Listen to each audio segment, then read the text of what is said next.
Es la más común y problemática complicación de la diabetes mellitus. Infortunadamente, además, es la forma más común de neuropatía en los países desarrollados, representando una de las más grandes hospitalizaciones y complicaciones combinadas en la diabetes. Es responsable del 50 al 75% de todas las amputaciones no traumáticas. Suele ser silente o puede pasar indetectable, y probablemente esa sea una de las razones por las cuales no se ve con frecuencia, porque a veces simula otras enfermedades, especialmente la enfermedad vascular periférica la simula bastante. Y miren lo más importante, tanto endocrinólogos como no endocrinólogos jamás hemos sido entrenados para reconocer esta condición, y cuando la neuropatía diabética aparece y es sintomática, menos de un tercio de los médicos la reconocen o hablan de sus pacientes en relación con ello. Por lo tanto, es una condición que realmente pasa inadvertida. La prevalencia de neuropatía autonómica cardíaca, del cual nos vamos a ocupar hoy específicamente, es entre el 20%, pero puede llegar a ser hasta el 65% en la medida en que avanza la edad o progresa la diabetes. La neuropatía autonómica cardíaca es una causa muy significativa de morbimortalidad cardiovascular en pacientes diabéticos, y hay resultados clínicos que demuestran claramente, como el ACORD, que individuos con neuropatía autonómica cardíaca tienen 1.55 a 2.14 veces más probabilidad de morir que los pacientes diabéticos que no tengan neuropatía autonómica cardíaca. La presencia de neuropatía autonómica cardíaca asociada a neuropatía periférica se acompaña también, o es un predictor mucho más potente aún, de causas cardiovasculares y de mortalidad en pacientes diabéticos. Este es el ACORD, la data del ACORD. Observen ustedes que independiente de la neuropatía autonómica cardíaca, del avance o del estado de la neuropatía autonómica cardíaca, la mortalidad por todas las causas y la mortalidad cardiovascular aumentan en una forma muy significativa, aumentan en una forma exponencialmente alta. ¿Cuál es la patogénesis de la neuropatía autonómica cardíaca? Si ustedes miran, tiene tres componentes o tres pilares fundamentales. Uno, lo que llamamos el metabolismo diabético tóxico, que está relacionado directamente con el mal control de la diabetes. La hiperglicemia, vías anormales con la vía de los polioles, la proteína quinasa C, etc. Mecanismos autoinmunes, fenómenos de estrés nitroxidativo, especies de oxígenos reactivos y al metabolismo alterado de los ácidos grasos. Todo ello contribuye a un entorno denominado metabolismo diabético tóxico, que produce un daño neuronal directo. Ese daño neuronal directo se traduce en una neuropatía autonómica diabética en términos generales.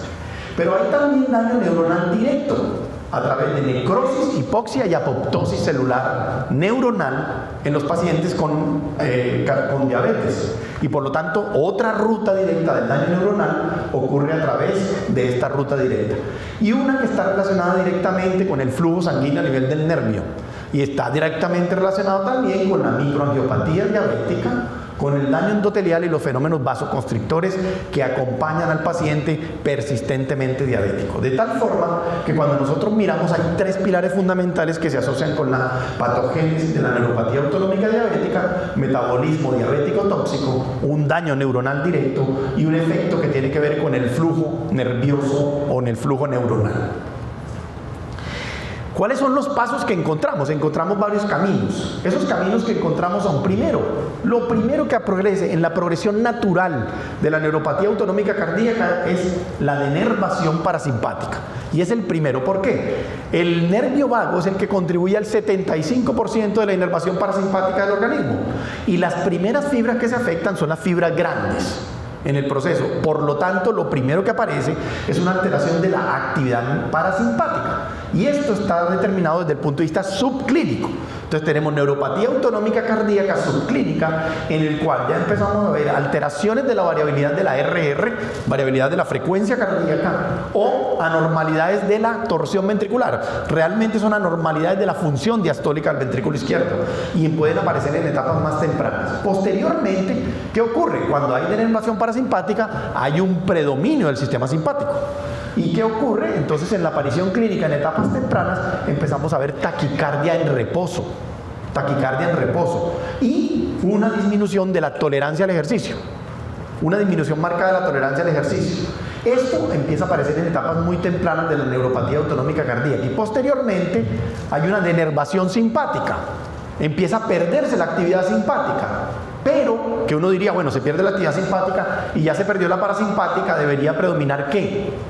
Realmente sigue predominando la frecuencia cardíaca persistentemente alta, a pesar de ello, en la mayoría de los casos, aunque puede darse un efecto predominante con algunas apariciones de bradicardia, pero lo más común es que a pesar de la denervación simpática, predomina algo del componente simpático y por lo tanto persiste más la frecuencia cardíaca elevada. Pero ¿qué empieza a aparecer? La hipotensión ortostática. Y la hipotensión ortostática es una manifestación tardía de la neuropatía autonómica diabética y por lo tanto no lo vemos en etapas tan tempranas, sino que la vemos en etapas tardías. ¿Qué quiere decir eso? Que cuando la identificamos, estamos tarde en la intervención. Denervación simpática de la base cardíaca realmente es de la base y del ápex, que ya lo vamos a ver un poquito más en detalle. ¿Cuáles son los marcadores de riesgo? Si nosotros decimos, bueno, ¿cuál es el paciente que realmente le puede aparecer neuropatía autonómica cardíaca? El aumento de la edad es un marcador tremendamente importante. La duración de la diabetes va de la mano. Si yo tengo aumento en años y soy diabético, pues voy a tener una duración de la diabetes mucho mayor. Control glicémico inadecuado, la aparición de complicaciones microvasculares. Recuerden ustedes que uno de los componentes del daño neuronal es el flujo neuronal. La hipertensión arterial y la dislipidemia. Algunos predomina más en un grupo que en otros. Por ejemplo, en la diabetes tipo 1, el control glicémico se hace fundamental para la neuropatía autonómica diabética, pero en la diabetes tipo 2, además del control glicémico, el control de los otros factores de riesgo se hace fundamental para la aparición, el freno o retardo de la neuropatía autonómica diabética. ¿Cuáles son las manifestaciones clínicas? Taquicardia en reposo. Tardías, hipotensión postural, no es la más temprana, cuando la vemos realmente es una etapa avanzada. Inestabilidad cardiovascular intra y perioperatoria, es tremendamente importante tener eso en consideración, especialmente a nuestros pacientes que van a cirugía. Isquemia silente, incluso infarto silencioso es mucho más común en los diabéticos y mayor mortalidad posinfarto. Los diabéticos se mueren más en el posinfarto y una de las razones es la neuropatía autonómica diabética. Hipotensión postural con síntomas, vértigo, presíncope y fatiga aparecen en etapas mucho más avanzadas. Disfunción autonómica subclínica demostrada, o sea, una variabilidad de la frecuencia cardíaca anormal, ocurre tan temprano como en el primer año del diagnóstico de diabetes tipo 2 y dentro de los 2 años siguientes a la diabetes tipo 1. ¿Qué consecuencias cardiovasculares encontramos? Primero, variabilidad de la frecuencia cardíaca alterada. Es lo primero que empezamos a encontrar en etapas muy tempranas. Es una variación en el intervalo entre latido y latido regulado por la interacción que tiene el sistema simpático y el parasimpático. Y yo puedo estimularlas de alguna forma para saber si esa variabilidad cambia. Taquicardia en reposo. Vamos a encontrar pacientes con frecuencia entre 90 y 100 porque hay un predominio del sistema simpático. Acuérdense que se deterioró o se dañó el parasimpático, por lo tanto hay un predominio simpático y una frecuencia constante, que yo le hago lo que haga, duerma, camine o lo que sea, constante, sin variabilidad, es una manifestación muy tardía o muy avanzada de la neuropatía autonómica cardíaca. Por lo tanto, la persistencia de una frecuencia cardíaca persistentemente con unos niveles sin variación habla de un mal pronóstico. Intolerancia al ejercicio. ¿Por qué? Porque la tolerancia al ejercicio es empeorada porque impide un incremento de la frecuencia cardíaca. Si yo tengo que caminar y tengo que aumentar la frecuencia cardíaca y no respondo a ello, por lo tanto no voy a tener una buena tolerancia al ejercicio, no voy a tener un aumento de la presión arterial y el gasto cardíaco en respuesta al ejercicio va a ser completamente anormal. El desarrollo de hipotensión o hipertensión por el ejercicio se ve mucho más frecuente en esos pacientes. Ustedes lo ven, pacientes hospitalizados diabéticos con diabetes avanzada que hacen episodios de hipotensión con medicamentos que medio le pone uno, o al revés, episodios de crisis hipertensivas marcadas que hacen especialmente que cuando se enfrentan a situaciones nuevas o a un nuevo programa de ejercicio aparece tempranamente. Inestabilidad cardiovascular intra y perioperatoria es súper común. Morbilidad y mortalidad perioperatoria en diabéticos 2 a 3 veces mayor que en los no diabéticos. Hay una mayor caída de la presión arterial y frecuencia cardíaca en la sola inducción anestésica. En la sola inducción, incluso en la extubación o intubación. Ustedes van a ver respuestas muy dramáticas y si han tenido que reanimar a un paciente diabético avanzado, ni se diga. Son pacientes que responden dramáticamente con hipotensión o bradicardia. La hipotermia intraoperatoria es muchísimo más severa. Y el metabolismo desacelerado, ¿qué hace? Que los medicamentos anestésicos tengan un efecto mayor o demoren mucho más en recuperarse del efecto anestésico en estos pacientes. Este es el comportamiento de la presión arterial de los pacientes diabéticos en fases relativamente tempranas. ¿Qué encontramos? Un patrón non-dipping. O sea, no hay una caída en la presión arterial durante el sueño. Observen aquí. ¿Por qué? Porque el tono parasimpático está caído, pero el tono simpático persiste. Es como si yo estuviera todo el tiempo en vigilia. A pesar de estar dormido, tengo una sobreactividad del sistema simpático y por lo tanto se comporta como si estuviera todo el tiempo en vigilia y un patrón de presión arterial sin caída durante el sueño. No es el único patrón, ¿no? Pero diabetes es uno, enfermedad renal crónica, apnea del sueño, etc. Hipotensión ortostática, definida como una disminución mayor de 20 milímetros de la presión arterial sistólica y de 10 la diastólica en respuesta a cambios posturales. Eso es lo normal, pero ocurre mucho más dramáticamente en los pacientes diabéticos, especialmente en las fases clínicas de la neuropatía autonómica cardíaca o en la fase un poco más avanzada. Hay un número importante de pacientes que pueden estar asintomáticos a pesar de disminución significativa de la presión arterial. No hacen mucho síntoma autonómico. ¿Por qué? Porque los síntomas son autonómicos y ellos ya tienen disautonomía. Puede ser provocado por varios medicamentos que se utilizan en la diabetes. Todos, incluido hasta los hipoglicemiantes, hacen respuestas vasomotoras anormales, incluida hipotensión arterial o bradicardia, etc. Isquemia miocárdica silenciosa, también aparente. El infarto indoloro es mucho más común en los pacientes que tienen neuropatía autonómica cardíaca. Se puede ver solamente con manifestaciones autonómicas, entre comillas, como diaforesis, disnea, fatiga, palpitaciones, confusión aguda, sensación de indigestión y vómito. Y puede ser un infarto, especialmente en diabéticos. Diabéticos de tiempo de diabetes avanzado o de edad avanzada. En Framingham reportó una mayor incidencia de infarto silencioso. Miren, en diabéticos era el 39% contra el 22% de la población general. O sea, vamos a encontrar infarto, isquemia silenciosa mucho más frecuentemente. Requiere una evaluación mucho más rigurosa para enfermedad coronaria en pacientes con diabetes en etapas avanzadas. ¿Por qué? Porque como son tan silentes, nosotros tenemos que sospecharla, especialmente cuando lleven más de 5 años de la diabetes. Y la función autonómica cardiovascular debe estar incluida, ojalá, en todas las evaluaciones de riesgo. Pero obviamente no lo hacemos porque nunca nos entrenaron, nunca, ninguno nos entrenaron para aprender sobre neuropatía autonómica cardíaca.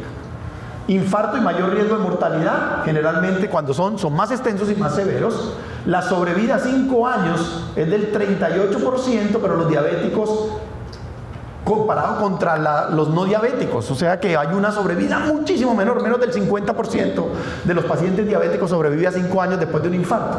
La variabilidad de frecuencia cardíaca es excelente predictor de posinfarto. Ojalá la pudiéramos hacer después de que hace un infarto para saber qué pronóstico tiene el paciente, y cualquiera de los test de función autonómica posinfarto son aconsejables en todos los pacientes diabéticos. Muerte súbita es mucho mayor. Miren el registro de Eurodiag, que muestra es un potente predictor. Las pruebas de disautonomía en pacientes diabéticos de mortalidad a 7 años, también lo vimos en el ACOR con los datos que habíamos mostrado anteriormente. Y hay una asociación también bien importante en los pacientes diabéticos. Recuerden ustedes que además de eso tienen mucho más frecuentemente asociado infarto cerebral. El ataque cerebral es mucho mayor en los pacientes diabéticos, especialmente cuando tienen marcadas anormalidades de la función simpática y parasimpática. Cardiopatía diabética, ¿tiene algo que ver la neuropatía autonómica cardíaca? Sabemos que son otros componentes los que influyen, pero también influye este. Observen ustedes aquí cómo en la cardiopatía diabética la activación simpática influye dramáticamente por la vía de la toma de la glucosa o la alteración de los ácidos grasos libres, produciendo una alteración significativa y generando o contribuyendo a la enfermedad cardíaca diabética en la disfunción ventricular. Diagnósticos por etapas. Primero, evaluación de signos y síntomas si aparecen. Ustedes recuerden que la fase inicial es asintomática. Los reflejos cardiovasculares autónomos en pruebas de disautonomía son importantes. La monitoría de presión arterial puede orientarnos en el diagnóstico. La evaluación para la disfunción autonómica en la diabetes tipo 2 al momento del diagnóstico se debe hacer siempre, ojalá en todo paciente que identifiquemos.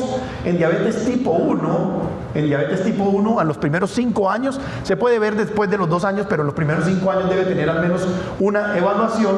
Y en los pacientes de riesgo, estos son pacientes de riesgo, pobre control de largo plazo, son pacientes que más tempranamente hacen neuropatía autonómica diabética, pacientes con factores de riesgo cardiovascular asociados, especialmente diabetes tipo 2, neuropatía periférica. Neuropatía periférica te habla que ya hay una alteración autonómica muy probablemente asociada, y las complicaciones microvasculares especialmente, aunque las macrovasculares también, y microangiopáticas podrían contribuir.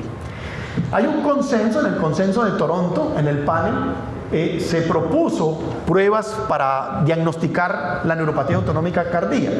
La presencia de test cardiovascular anormal, ahorita vamos a mencionar cómo hacer esas pruebas, identifican condiciones que pueden tener etapas tempranas o tardías de neuropatía autonómica cardíaca que deben permitir que se confirmen en el tiempo. Al menos 2 resultados anormales de los test cardiovasculares se requieren para sospecharla o confirmarla, y la presencia de hipotensión ortostática, adicional a cualquiera de las otras pruebas de neuropatía autonómica cardíaca, representan un riesgo de neuropatía autonómica cardíaca avanzada especialmente. ¿Cuáles son las pruebas que han mostrado algún beneficio? Observen ustedes, test de variabilidad de la frecuencia cardíaca, es un diagnóstico clínico, ha tenido investigación y tiene puntos duros en estudios clínicos, o sea que, digamos, da cierta fortaleza para la identificación. Los tiempos de frecuencia y dominio en los test de Holter también facilitan demostrar alguna variación de alguna forma de disautonomía en los pacientes diabéticos. Tiene pruebas con endpoint clínicos, y los otros, si bien es cierto tienen pruebas, parámetros clínicos y hipotensión ortostática, tienen una sensibilidad que es relativamente baja, y por lo tanto desde el punto de vista de su sensibilidad no contribuiría significativamente al diagnóstico, pero sirven como pruebas de ayuda diagnóstica en pacientes con neuropatía autonómica cardíaca. ¿Cuáles serían las pruebas diagnósticas interesantes? 1, ver frecuencia cardíaca elevada, es anormal, persistentemente elevada. Le puede decir a uno, ese paciente puede tener una neuropatía autonómica cardíaca. 2, la variación de la frecuencia cardíaca latido a latido con la respiración profunda, haciendo 6 respiraciones por minuto, monitoreando frecuencia cardíaca en el electrocardiograma. Una diferencia de frecuencia cardíaca de más de 15 latidos por minuto es normal. O sea, yo debo tener variaciones en la inspiración profunda, 6 inspiraciones profundas, y la expiración de la variabilidad de la frecuencia cardíaca. Pero si ocurre que es menos de 10 latidos por minuto, se considera una relación de RR, inspiración-expiración, anormal, cuando da 1.1, casi que no varía nada. Todos los índices de variación de la frecuencia cardíaca son dependientes de edad. ¿Qué quiere decir eso? Que en la medida que avanza la edad, esa variabilidad cambia. Por eso hay unas tablas que lo determinan y le permiten hacer la variación. Respuesta al levantarse. Durante un monitoreo electrocardiográfico continuo, el intervalo RR entre latido y latido, el latido 15 y el latido 30, después de estar de pie, normalmente debe aparecer una taquicardia, seguida posteriormente de una baja frecuencia cardíaca. Si me levanto abruptamente, aumenta la frecuencia cardíaca y después empieza a bajar relativamente la frecuencia cardíaca. Aquí que estoy valorando una actividad parasimpática, y aquí estoy mirando una actividad simpática. O sea, es una prueba práctica clínica que nos permite hacer esa variación. Y la respuesta a la maniobra de Valsalva, soplando con una pieza de boca en un manómetro de 40 milímetros de mercurio por 15 segundos, haciendo una monitoría electrocardiográfica continua. ¿Qué hacen los sujetos sanos? Desarrollan taquicardia y vasoconstricción periférica inicialmente durante el esfuerzo, y después hay una bradicardia y un aumento de la presión arterial. Baja la frecuencia cardíaca y sube la presión arterial. Eso sería una relación RR, mirando la relación RR más larga comparada con la relación RR más corta, debería ser alrededor de 1.2. Ahí que se evalúa tanto el sistema simpático como el sistema parasimpático desde el punto de vista de prueba clínica. Respuesta de presión arterial al ponerse de pie. La presión arterial sistólica al ponerse de pie después de 2 minutos, una respuesta normal es una caída de menos de 10 milímetros de mercurio. Limítrofe sería entre 10 y 29 y se considera normal cuando es más de 30. Entonces ahí diríamos que tiene una evaluación de la actividad simpática de nuestro paciente anormal y tendría un parámetro clínico para detectar neuropatía autonómica cardíaca. Respuesta de presión arterial diastólica con el ejercicio isométrico. También se evalúa actividad simpática, aquí es con un dinamómetro para establecer un máximo de presión de sostenimiento por 5 minutos, 30%. Deberíamos tener una presión, un aumento de la presión diastólica que por lo menos supere los 10 milímetros de mercurio en el otro brazo donde no está haciendo la fuerza.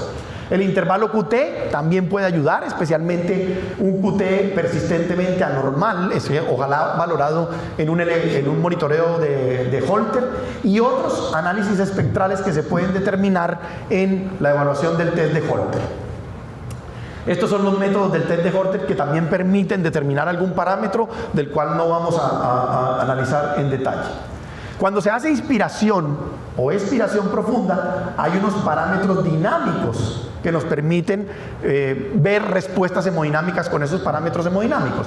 En la inspiración profunda se cae la presión intratorácica y automáticamente se aumenta el retorno venoso. Eso traería un aumento de la frecuencia cardíaca. Y en la expiración profunda ocurriría un aumento de la presión intratorácica y una caída del retorno venoso, lo cual nos traería una respuesta que veríamos electrocardiográficamente así. En inspiración habría una respuesta de ritmo sinusal aumentando su frecuencia cardíaca, y en expiración habría una disminución de la frecuencia cardíaca, que eso sería la respuesta normal. Pero cuando esta respuesta cambia es porque hay una alteración de nuestro sistema autonómico en una forma significativa. Otro aspecto que se ve bien importante en la neuropatía autonómica cardíaca es la denervación cardíaca.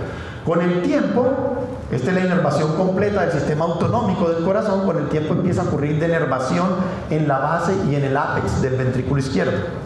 Entonces empiezan a haber alteraciones. El problema de la detección de este tipo de pruebas es, primero, no es práctico, pero sí nos ayuda a determinar la neuropatía autonómica cardíaca en muchos pacientes, y segundo, no se puede hacer en todos los sitios. Pero observen cómo hay una pérdida distal en el eje corto. Este es en la fase inicial, en la fase temprana de captación, ápex. Y en la fase mucho más avanzada es mucho más dramático la pérdida de la denervación en el eje largo y en la base del ventrículo izquierdo en los pacientes con neuropatía autonómica cardíaca avanzada. ¿Cuál es el tratamiento de la neuropatía autonómica? Control glicémico ha demostrado ser protector, pero muy especialmente en diabetes tipo 1. Quiere decir que diabéticos tipo 1 tenemos que ser obsesivos con el control de la glicemia.